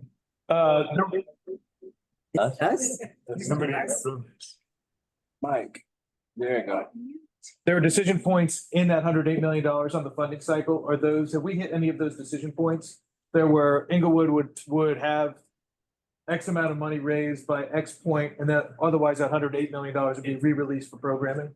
What you're referring to is the conditions on the backstop. Yeah, the $100 million backstop. That item from earlier in the year. It was extended to the end of this year. So this is that request. This is their attempt to satisfy those. So we're matching our own match. Well, if that's how you'd like to. Yeah. I mean, the raising money to hit the funding wicket to match the previous match is our own match. Yes. Yeah, you can put it that way. I don't, Simplifying it, yes. I don't think that that's really the logic of it. Oh, no, I'm just saying that this is just as I parse through my mind, that $108 million was not an unconditional program. There were conditions on it with decision point that money would be raised. That backstop was being provided to allow for matching funds to be raised. Yes. And if we are hitting that by matching ourselves. Well, it seems that you're waiving the backstop. You're waiving the backstop requirement, because I'm sure we never anticipated there'd be a project of this size and magnitude and backstops really were meant to say, if you want this city then you need to put in it because it's still gonna be for your city. And my premise is this, that this is a regional project. It's a regional project. And also it's one that if we do not go forward, that we dollars walk from this project to another state in the union. So I just think the logic of it needs to be clear. The backstop is meant if it was considered proprietary to your city. This is not a proprietary project for the city of Inglewood. Oh, no, that's not what I was driving at. It was just that when we allocated the money previously, I wanted the committee to understand that when we previously did the $108 million Measure M, there were decision points in there that said if we did not hit this, then that money could be released for programming. You're right. And if they hit this, part of the hitting that number is coming back to us to make that matching fund because of a shortfall from the expected federal grant previously. That is a data point because, you know, I sat through those meetings, you sat through those meetings, you know, some of us sat through those meetings, certainly not all of us did. We should add that to the motion because we would, that you're saying that we would remove those conditions. We would be removing a condition of the previous $108 million by effectively providing our own matching funding. Yes. And just to be clear, when that happened, that was before we had advanced the climate resilience district. So now what is before us? Yes, there is a request to waive the local match. But what we have a little bit differently that you didn't have before is a repayment tool. And so now we have that repayment tool established and would be pledged. Did we ever dip into the backstop? If we dipped If we into it. ever dipped into the backstop, you have that. Mr. Mayor, we'll get to that in one moment. Mr. Mayor, I know that the District 4 is on. Does that answer your question for, I know you had your hand up for Jackie's staff piece before, and then I jumped in with my. Yes, I do have my hand up. Okay, he has had it. Then Luke, we're gonna come over to you to 4, and then Axel. Yeah, with Council District 15, City of LA. Oh, okay. Oh, do we have to ABU back in? He's not voting? He doesn't have any. The council member will be joining and would like to vote, which is why I'm asking. Okay. Have a vote. He hasn't submitted his papers. He can, just for record keeping. We just need to do an action. Should we do that right now? Do we have to, no, he's not here yet, I guess, is he? He's trying to dial in, actually. He's trying to log in. He's having some issues logging in. Okay, let us know what he does so we can do a side motion to AB him in. Back over to you, Mayor Butts, and then we're gonna do it 4. Okay, just a couple points. One, I hope that at one point we asked Delaney from Metro to clarify the Measure M projections that stretch out to 2057. I also want to be clear that there's $3.4 billion of room for everyone between now and 2057. And then as far as this, we consulted with attorneys. This is another one of my pet peeves, all right? So here's the deal. Attorneys are liability avoidance mechanisms. In my mind, they're not managers. However, I've worked in 3 cities. And what happens is that attorneys forecast an apocalypse and they affect the way elected people decide. And I think that that's not healthy. The reality is that the Metro boards buying future Metro boards all the time. And if we depended on term limited people to make decisions that we say other term limited people are going to change based upon their political environment at the time, you never would do seminal great projects. Let me say that again. If you depend on attorneys to give you advice for which they have no responsibility for, to pollute your thinking about seeking greatness, then you will never do anything great because attorneys do not recommend that you do great things. They recommend that you do cautiously. And I just, you know, you guys, I may seem like I'm a little hard at times, but I have to tell you that I've been in this business for 52 years. And this is the way I am is the sum total of that 52 years of experience in trying to make things get through the bureaucracy. Over to 4, Luke. I'm actually going to first defer to SD2 because I understand they wanted to make a couple quick remarks and then I'll speak. If that's allowed, I promise I'll be quick. Your time is yielded. Go for it, too.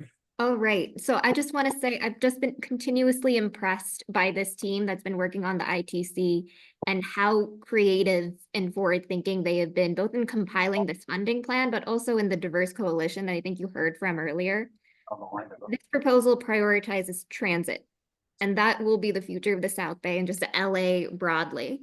The region's expected to grow incredibly in the next decade, and the transit first mindset is one we have to take on more aggressively. And this is the last necessary step that will ensure the success of ITC. I intend to vote yes, and I really urge you to do the same. That's what I have.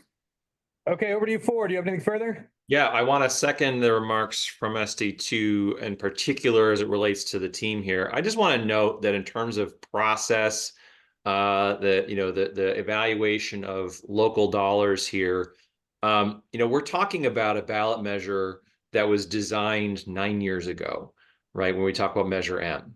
And in those intervening 9 years, some things have changed. And one of the things that's changed is that we now have 2 NFL teams and an NBA team who have their stadiums in the center of Inglewood, and that was not scoped into Measure M, right? And I speak as a representative for Supervisor Hahn, who represents a whole number of AB 22 so. Okay. Sorry, go I'm ahead, sorry, Lou. am I missing something? I just have to go in a minute. That's all. I'm sorry. I'm trying to figure out who to get Okay. back to. Continue. All right, I didn't know if, okay, thank you. No, continue on. And we have a number of projects and representing the supervisor who's also chair of the Metro Board currently and is thinking regionally about projects that supervisors, the mayor, her appointees, city selection representatives like Mayor Butts want to see implemented across LA County that are incorporated in Measure M, but also ones that aren't, right? And so one of the things I think is really key to recognize here is the amount of work that this team has put in to get state and federal dollars for this project. $1 billion from the federal government is nothing to sneeze at. And there are other projects in Measure M that would like to be able to line up, but aren't yet there to get that kind of money. $500 million from the state is nothing to sneeze at. And look, I recognize that this is a big lift and a big ask, but I just want to note 2 things. Firstly, Supervisor Hahn's father's legacy was Proposition A. When no one said it could be done, when they tried repeatedly to pass a sales tax to support transit infrastructure across LA County, his genius was recognizing that you needed to include dollars for local jurisdictions to do exactly these sorts of projects. And that was why Proposition A passed. That became the model for Prop C, Measure R, and Measure M. And Denny knows full well that local return is a key reason that our cities support Measure R and Measure M, and why we got the 2/3 support we needed to get those done. And so I just want to note that, like, we're talking about dollars that exist because it's the only way we could get these ballot measures passed. And while many of us count on these dollars, they wouldn't exist if we didn't understand the need to include them as part of the ballot measures in the first place. And that is Kenny Hahn's vision. And we're able to have this conversation because our voters gave us that permission. And we have a large chunk of money we're talking about here that's available to provide some of that to this project because the voters gave us that permission, right? That was not a process that was, done within any particular sub-regional group of electeds. It's the voters who gave us that permission structure. So I want to call that out. I want to thank Mayor Butts and his team for what you are doing here. I think, I want to just note that we're talking about highway sub-fund monies, right, in the technical terminology.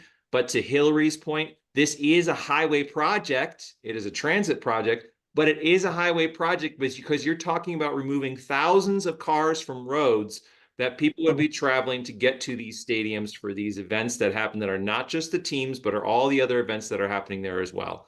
So that's why I fully support this motion on behalf of the supervisor. That's why she's co-authoring this motion, and I ask for your support. Thank you.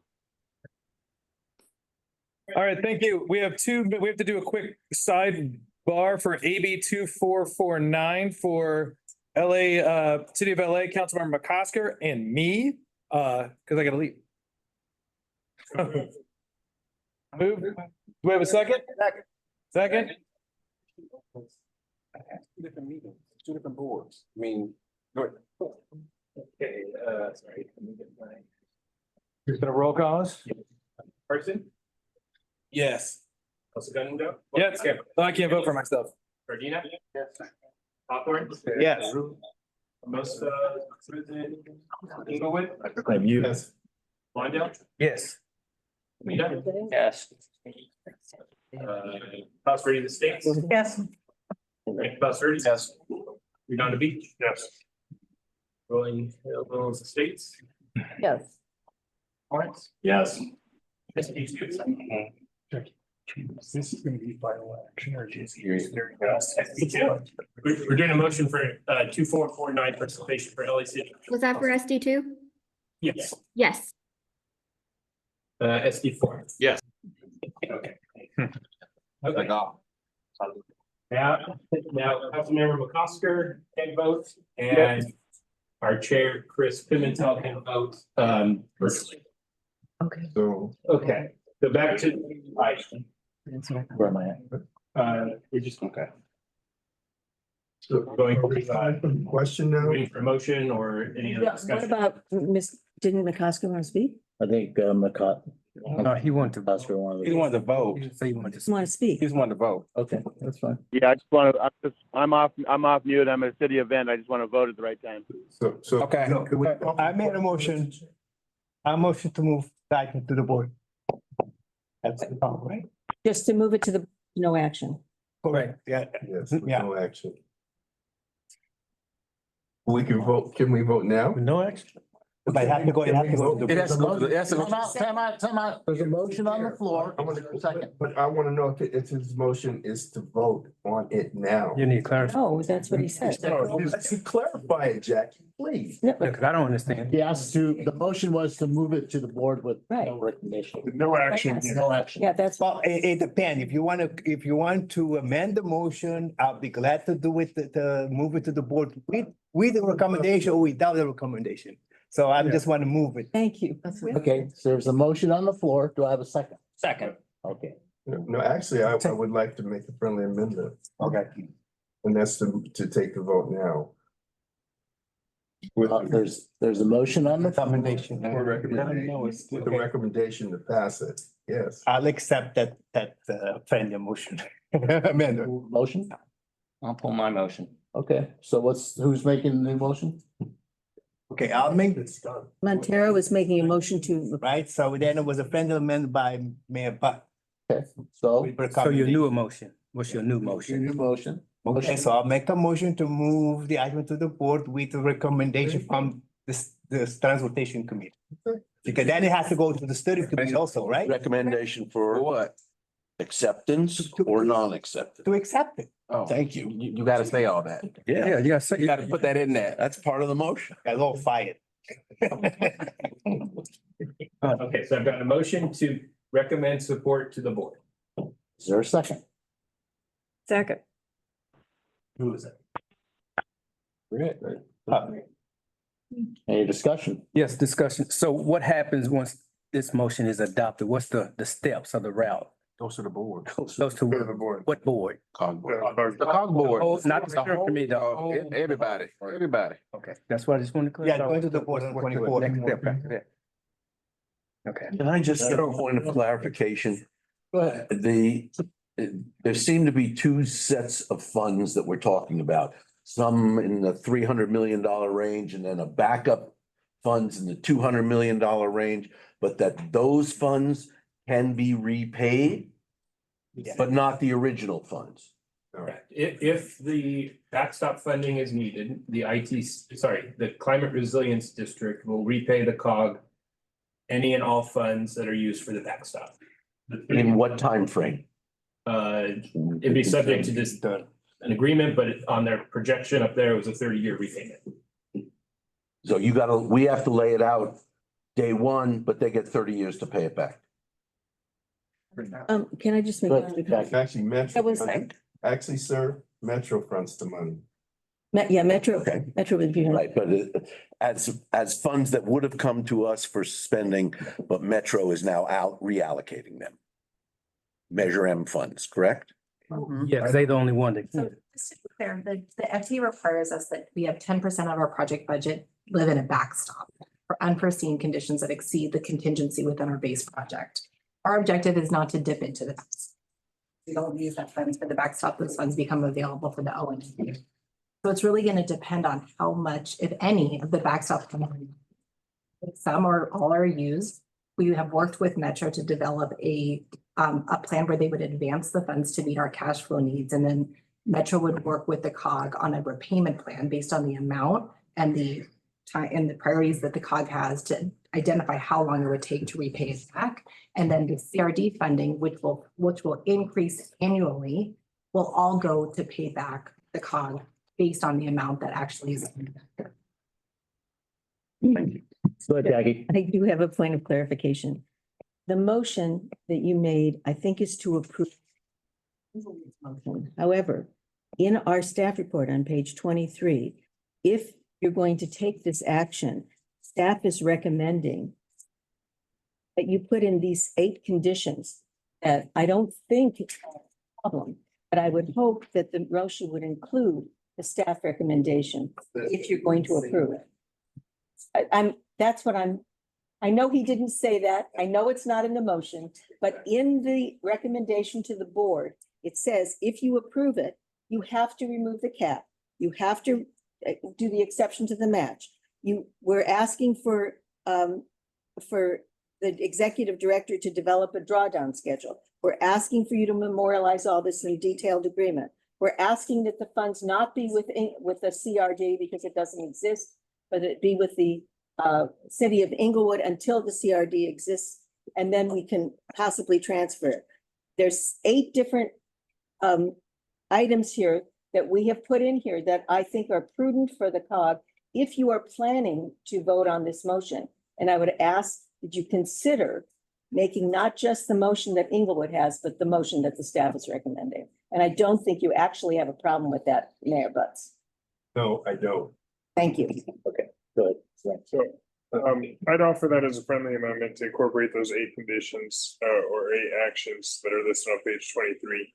In addition, staff made a recommendation that the COG should encourage the city to pursue funding allocated through the Southern California Association of Governments as made available. So I'd add that encouragement to our motion as well as a friendly amendment, Councilmember Montiero. And lastly, something I've discussed with some is we have the C line, which has hundreds of millions of dollars allocated to it, and yet is still $400 to $600 million short, and therefore not shovel ready and nowhere near shovel ready. Might we also include in here an encouragement to the Metro Board of Directors to reallocate money from the C line for this fund for this purpose? Because that's more like in kind of the type of project that this is, a major rail transportation project. And I'll just tell you anecdotally, I've been to the SoFi a dozen times, and just a week and a half ago, I took the shuttle from the Torrance Transit Center to SoFi for the Chargers versus the Chiefs with my 4-year-old daughter. And I'll tell you, it's great to get on. There was no line to get on. It's a 40-minute ride up, but then it's over an hour to get back, get out of traffic. And with a kid, with a 4-year-old, that's not lovely. The experience, and I understand from riders on it that when they had taken the Gardena shuttle, they had to wait in a much longer line. I did not have to wait in a line to get back on. So the experience of this shuttle bus is still not congruent with the experience that you have once you're inside the stadium and in that district. It's a lovely place between Cosm, Intuit Dome, and the Kia Forum. We just need to get people in and out of there much more quickly, because right now, if I ever do it again, when I do it again, I'm definitely going to be driving. So I do see the merits of this project, but I do also see that this would get a lot more support and probably get the funding it needs if we could get it from C-line funds and preserve all the money from our Measure M or R funds, Measure M funds for the cities and the COG. Councilman, if I could just add one little thing I represent both sides of the story on the C line. And so I think that should be only in the event that the C line does not go forward. See what I'm saying? I agree with you if it doesn't go forward, but there are constituencies that do want to see the C line go forward. So it should be only in the event that it does not go forward. I agree with that. All right, is that a friendly amendment? Yes, accepted. Those friendly amendment? I accept it. So. Brett, you have the second. Comment. Before the motion. Go ahead. Okay, so. Last question. No, thank you. I actually see the merits of the project as well. I've been to SoFi many times. I know the nightmare of the traffic. I get it. I have way too many questions about this particular project. I just do at this point, and I feel like making a recommendation was being rushed through it and having another meeting at this point doesn't make sense. This is way too important of an issue. We need to be taking more time. I would rather we just not make a recommendation and let the full board have a special meeting to talk about this, because this is way too important. And I have too many questions, and if I have too many questions, I bet my colleagues do. I get it that a lot of people showed up and are in support of it. If it was my project, I would be doing the same thing. Why a lot of project? I think if you're reflecting the vote though, don't you? What's that? You just said you think people have reservations, then there's a motion and a second, let's vote. Okay, let's vote. But I'm just telling you, I'm Well, gonna I would vote agree. no to the resolution just right now because We're gonna move on. We got. No, Rodney, sorry. Yeah. Go ahead. So I would agree, we talked at our, I want to say last board meeting, maybe it was July. We talked about having a special meeting to just cover this topic because it is super important and you just, I just kind of picture in a board meeting as well. We got a lot of people moving around I think we need to focus on this. I think that, I agree with John. I think that the merits of the project's a great project, no question. But we need a serious discussion about if this is the right way to support what they're asking for. And instead, I do feel like this is a little flying a little quickly and hey, let's throw a recommendation at the board. I mean, yes, theoretically, it'll just come for a full discussion again at the board, but I don't think we're focused on the right thing. I think we keep asking questions about, oh, is this a great project? Yeah, it's a great project. But what's everything else that's going to go by the wayside potentially?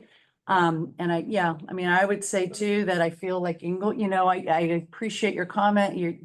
There is a countywide benefit, but a lot of the benefit is Inglewood. And so I'd like to see Inglewood have a little more skin in the game. I'd like to see your proposal show where you're, and don't say a CRD that doesn't exist you do benefit. So for me, I'd love to see where Inglewood has more skin in the game. But those are discussions at a dedicated meeting. I agree with John. I want to make a motion that we call the question. You surely can. Okay, Do we get a second on the friendly amendments? I think there was. Yeah. Well, technically, if there's a consensus, then we don't have to call the question. The call the question requires a vote in and of itself. When you call the question, unless we have a consensus, we don't have to actually take a vote. I want to call the question. Call the question ends the debate and brings it up for a vote. What is the motion? I think they're asking But if we have a consensus. You know what the motion is? That was what the motion. The motion, as I understood it, was to recommend it to the board. The support with Councilmember Obaji's listed items and a condition that if the C line was to not move forward, that those funds could be used instead of MSP. What are Councilman Obaji's conditions? Eight items on page 23. The 8 listed in the staff report. Okay. In addition, I to just want to encourage the city to pursue funding allocated through the SCAG. Okay, that's good. Okay. First and a second, and we'll take roll call. Wait, we didn't get a second on the amended. I'll second it. you can second your own. It wasn't my motion, it was my. It was, I accepted. You accepted it? Yes. Okay. Yeah, I'll second it. Everybody ready? Yeah. Parsons. Yes. El Segundo. Should be on the phone. Yeah. Is he on the phone? Is he on the Chris, you phone? there? I don't see him. I don't even see him. I don't even see him on the board. I think it's his phone number. We'll come back to Parsons. There it's El Segundo. Or Dina. Yes. Hawthorne. Yes. Chris Pimentel, El Segundo. Can you hear me now? Sorry about that. Yes. I missed one part on the conditions, so with that said, I will abstain. Okay. Hermosa Beach is not present. Inglewood. Let me think. Yes. Wanda. Yes. Anita, No. LA City, Councilmember McCosker. McCosker. Okay. We'll come back. Manhattan Beach, not present. Palos Verdes Estates, No. Rancho Palos Verdes. No. Redondo Beach. Yes. Rolling Hills is not present. Rolling Hills Estates. Yes. Torrance. Yes.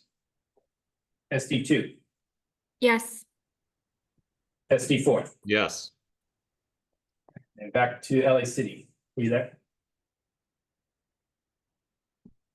Think he might have fallen off. Let me double check and see if something's wrong with his connection. Yeah, so it's passed.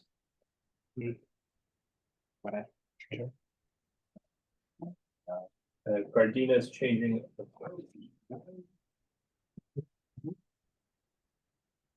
LA City. I'm sorry, what did you say about Gardena? Gardena Change the changing their no. vote to a no. Thanks.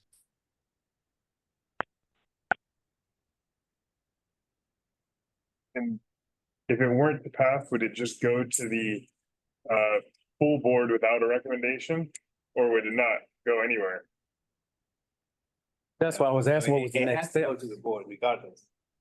They still have to go to the board. Yeah.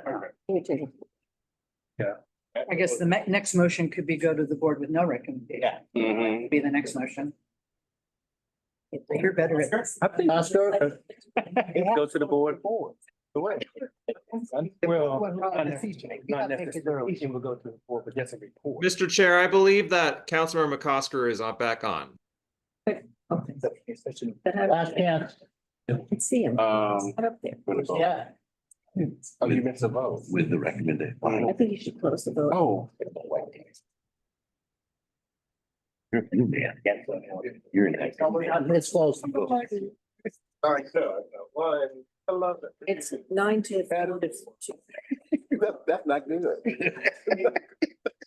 Okay, motion passed. Oh, man, okay. So just pass the recommendation. So that means go to the board with these recommendations. Can you repeat that out loud, please? Motion passed. Motion passed. All right, thank you. Okay, having no further business? Adjourn. Or Is there anything? anybody else have anything? Announcements or anything? Adjourned. We are half hour behind. All day. Hey, this is McCosker. Let me I find had that some email technical to you. difficulties. Make sure that. Sorry, Councilman. It's what it is. On a senior, you were. Done now. Can you all hear McCosker now? Too late. Adjourn the meeting. How are you?